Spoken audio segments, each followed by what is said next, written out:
मार्च 2025 मध्ये एक रकमी FRP देण्याच्या संदर्भामध्ये मुंबई उच्च न्यायालयानं सुस्पष्ट आदेश दिलेला असताना राज्य सरकारनं खरं तर त्याची अंमलबजावणी करायला पाहिजे होती।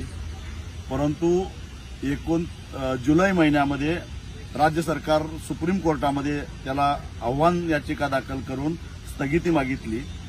29 ऑगस्टला सुनावणी झाली, त्यावेळी राज्य सरकारनं म्हणणं मांडायला वेळ मागितला। सुप्रीम कोर्टानं 8 ऑगस्ट त्यांना वेळ दिली।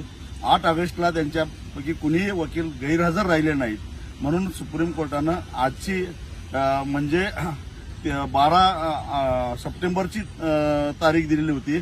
आजही त्यांचा वकील गैरहजर राहिला, म्हणजे याचा अर्थ राज्य सरकार रडीचा डाव खेळायला लागलेला आहे। राज्य सरकारला माहिती आहे की सुप्रीम कोर्टामध्ये स्थगिती मिळणार नाही, परंतु त्यांना वाटलं की शेतकरी इथपर्यंत सुप्रीम कोर्टामध्ये कसा येणार आणि आपला हा डाव पचून जाईल। दुर्दैवानं अजित पवारांच्या दबावाला बळी पडून देवेंद्र फडणवीस सुद्धा या कटामध्ये सामील होत आहेत आणि महाराष्ट्रातल्या ऊस उत्पादक शेतकऱ्यांना वाऱ्यावर सोडतायत। पण भगवान के घर में देर आहे लेकिन अंधेर नाही, जिंकणार शेवटी आम्हीच आहोत। राज्य सरकारला, अजित पवारांना, देवेंद्र फडणवीसना गुडघा टेकायला लावून एक रकमी FRP घेतल्याशिवाय आम्ही सोडणार नाही। मार्च 2025 मध्ये एक रकमी FRP देण्याच्या संदर्भामध्ये मुंबई उच्च न्यायालयानं सुस्पष्ट आदेश दिलेला असताना राज्य सरकारनं खरं तर त्याची अंमलबजावणी करायला पाहिजे होती।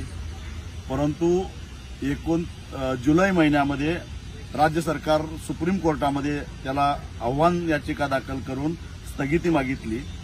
29 ऑगस्टला सुनावणी झाली, त्यावेळी राज्य सरकारनं म्हणणं मांडायला वेळ मागितला। सुप्रीम कोर्टानं 8 ऑगस्ट त्यांना वेळ दिली। 8 ऑगस्टला त्यांच्यापैकी कुणीही वकील गैरहजर राहिले नाहीत, म्हणून सुप्रीम कोर्टानं आजची म्हणजे 12 सप्टेंबरची तारीख दिलेली होती।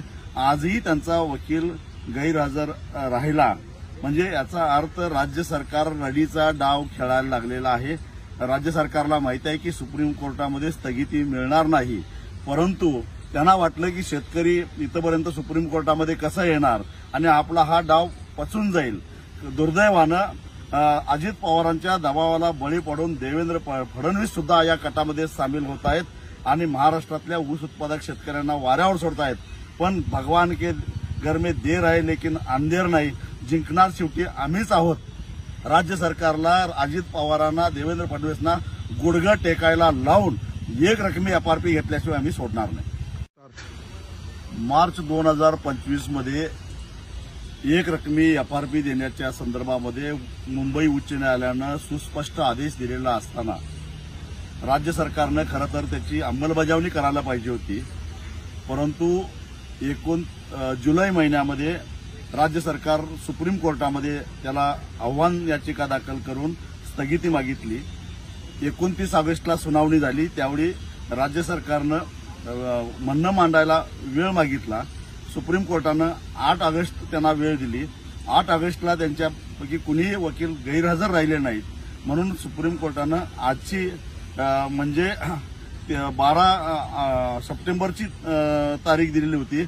आजही त्यांचा वकील गैरहजर राहिला, म्हणजे याचा अर्थ राज्य सरकार रडीचा डाव खेळायला लागलेला आहे।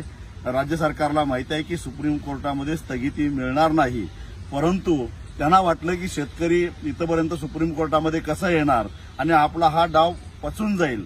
दुर्दैवानं अजित पवारांच्या दबावाला बळी पडून देवेंद्र फडणवीस सुद्धा या कटामध्ये सामील होत आहेत आणि महाराष्ट्रातल्या ऊस उत्पादक शेतकऱ्यांना वाऱ्यावर सोडतायत। पण भगवान के घर में देर आहे लेकिन अंधेर नाही, जिंकणार शेवटी आम्हीच आहोत। राज्य सरकारला, अजित पवारांना, देवेंद्र फडणवीसना गुडघा टेकायला लावून एक रकमी FRP घेतल्याशिवाय आम्ही सोडणार नाही।